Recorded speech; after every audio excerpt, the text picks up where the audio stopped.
अस्सलाम वालेकुम ninth class students. आज हम नाइन्थ केमिस्ट्री चैप्टर नंबर 10 के important short and long long question discuss करेंगे। अगर मैं स्मार्ट सिलेबस के अकॉर्डिंग देखूं तो स्मार्ट सिलेबस में स्टार्ट से तो चैप्टर ऐड है। टॉपिक 10.1 ये स्मार्ट सिलेबस में इंक्लूड है। इसके बाद बात करूं टॉपिक टेबल जो है ये टॉपिक 10.2 ये भी स्मार्ट सिलेबस में इंक्लूड है। जो कटिंग है टॉपिक 10.3 ये एसिड रेन वाला भी स्मार्ट सिलेबस में इंक्लूड है। आगे इसके इफेक्ट्स ये सारा इंक्लूड है। यहाँ से चैप्टर टॉपिक 10.4 से यानी पेज नंबर 136 से स्मार्ट सिलेबस में ये कटिंग है, यानी ये वाला टॉपिक नहीं है स्मार्ट सिलेबस में। फिर पेज नंबर 137 की बात करूँ तो ये भी नहीं है।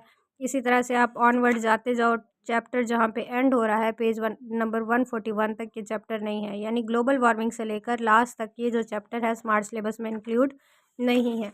अब मैं बात करती हूँ यहाँ से क्या शॉर्ट क्वेश्चंस बनते हैं और क्या लॉन्ग क्वेश्चंस बनते हैं। तो सबसे पहले तो यहाँ पे इन्वायरमेंटल केमिस्ट्री की डेफिनेशन आ जाएगी, ठीक हो गया। अब इम्पोर्टेंस ऑफ इन्वायरमेंटल एजुकेशन, ये एक्सरसाइज का भी शॉर्ट क्वेश्चन है। What is the importance of environmental education, ये है इम्पोर्टेंस ऑफ इन्वायरमेंटल एजुकेशन। इसमें ये पैराग्राफ आ जाएगा। आगे how human effect the environment, human जो है इन्वायरमेंट को कैसे अफेक्ट किया इस पैराग्राफ में, उसका आंसर है। तो ये 2-3 शॉर्ट क्वेश्चंस हैं जो यहाँ से बनते हैं। नेक्स्ट कंपोजिशन ऑफ एयर पे अगर मैं आऊँ, इस टॉपिक में क्या important short and long question है।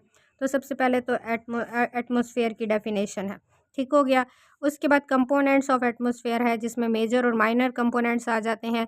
तो अलग से भी ये शॉर्ट क्वेश्चन बन सकता है, what are the major and minor components of atmosphere, ये शॉर्ट क्वेश्चन है। What are the major and minor components, ठीक है। इसमें मेजर ये नाइट्रोजन ऑक्सीजन आर्गन इनकी परसेंटेज, और माइनर कंपोनेंट्स और उनकी परसेंटेज। आगे आ जाते हैं एयर पोल्यूटेंट्स पे। सबसे पहले एयर पोल्यूटेंट्स की डेफिनेशन है, how how air pollutants are expressed. तो ये डेफिनेशन यहाँ से यहाँ तक एक डेफिनेशन आप करोगे एयर पोल्यूटेंट्स की, और नेक्स्ट पोल्यूटेंट्स की एक्सप्रेशन कैसे की जाती है, नेक्स्ट 2 लाइन्स उसकी हैं।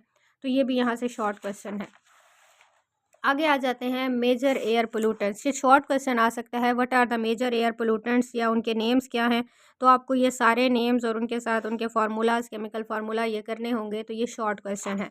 मेजर एयर पोल्यूटेंट्स ये भी शॉर्ट क्वेश्चन बनता है। आगे आ जाते हैं सोर्सेज ऑफ एयर पोल्यूटेंट्स पे। तो ये सोर्सेज ऑफ एयर पोल्यूटेंट्स वाला जो टॉपिक है ये लॉन्ग क्वेश्चन बन सकता है, यानी what are the sources, explain sources of air pollutants. इसमें मैंने आपको हेडिंग के साथ टॉपिक जब भी मैंने आपको समझाया था, आप मेरे प्रीवियस लेक्चर से ये देख सकते हैं, उसमें मैंने बताया था जैसे कौन कौन से सोर्सेज हैं। पहली मैंने हेडिंग यहाँ से बनाई थी बर्निंग ऑफ फॉसिल फ्यूल्स की, इसके बाद वॉल्केनिक एरप्शंस की बनाई थी, डिकम्पोजिशन ऑफ वेजिटेशन। ये मैंने 5-6 मेजर सोर्सेज बताए थे। तो ये आप सारे हेडिंग्स के साथ इसको लॉन्ग क्वेश्चन के तौर पर लिख लोगे। तो आपने मेरे, अगर आपको नहीं समझ आ रही कैसे लिखना है, तो आप मेरे इस चैप्टर के प्रीवियस लेक्चर्स निकाल के वहाँ से देख सकते हो। यहाँ से एक शॉर्ट क्वेश्चन बनता है, what is smoke, smoke short question आ सकता है। अब नेक्स्ट पेज पे है रीज़न ऑफ स्मोक, क्या है रीज़न स्मोक की। तो यहाँ पे ये 2-3 लाइन्स जो हैं ये रीज़न, ये भी शॉर्ट क्वेश्चन है। आगे pollutants and their harmful effects, ये तो डिस्क्रिप्टिव क्वेश्चन भी था। तो ये भी लॉन्ग क्वेश्चन है, ये भी एक लॉन्ग क्वेश्चन है। नेक्स्ट अगर मैं बात करूँ, यहाँ से ये टेबल एमसीक्यूज़ के लिए इंपॉर्टेंट है। एसिड रेन की बात करूँ, how acid rain is formed, ये शॉर्ट क्वेश्चन आ सकता है। How acid rain is formed, acid rain कैसे बनती है, और who is known as the father of acid rain, या हु डिस्कवर्ड एसिड रेन। यहाँ पहले 2-3 लाइन्स में है कि एसिड रेन सबसे पहले किसने डिस्कवर की थी। तो ये शॉर्ट क्वेश्चन बन सकता है। तो ये हो गया।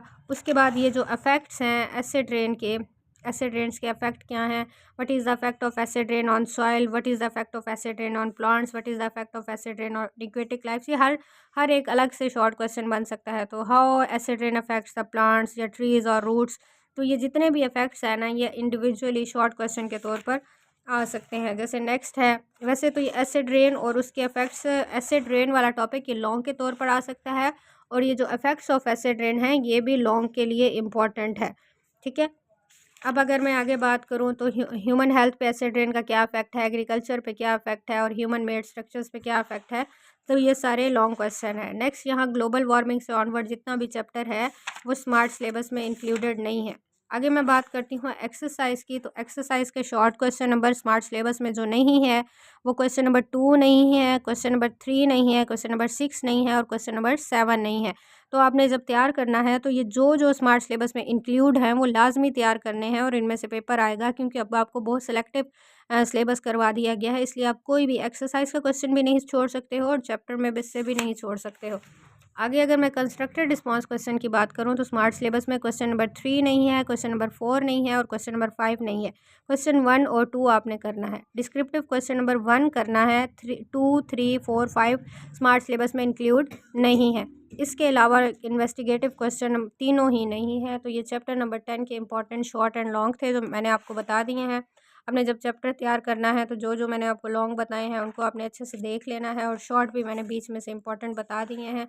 उम्मीद करती हूँ आपको समझ आ गई होगी। अगर कोई कन्फ्यूजन है तो आप मुझसे पूछ सकते हैं। मिलते हैं नेक्स्ट लेक्चर में, तब तक अपना ख्याल रखिएगा। अल्लाह हाफ़िज़।